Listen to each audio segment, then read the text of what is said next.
इन Nobel prize winning physicist ने हमें बताया फिजिक्स को पढ़ने का एक ऐसा तरीका जिससे हम क्वांटम फिजिक्स जैसे सब्जेक्ट को भी 10 साल के बच्चों को पढ़ा सकते हैं। तो ये थे महान फिजिसिस्ट रिचर्ड फेमन, जिनका मानना था the best way to learn is to teach.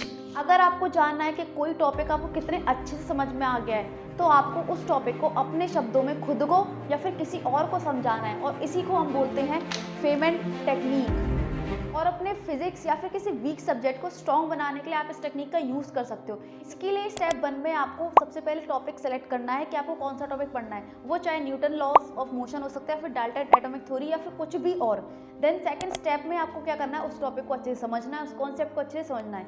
इसके बाद है स्टेप 3, जो कि इस टेक्निक का सबसे इंपॉर्टेंट स्टेप है।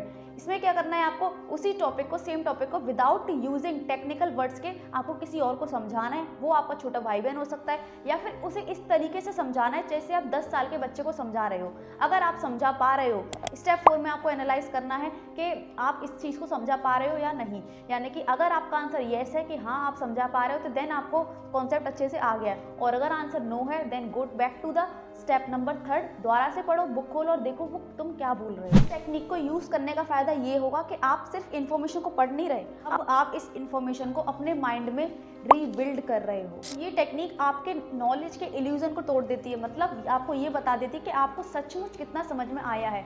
तो आप मुझे कमेंट सेक्शन करके बताइए कि आप अपने भाई बहनों को क्वांटम फिजिक्स कब पढ़ा रहे हो।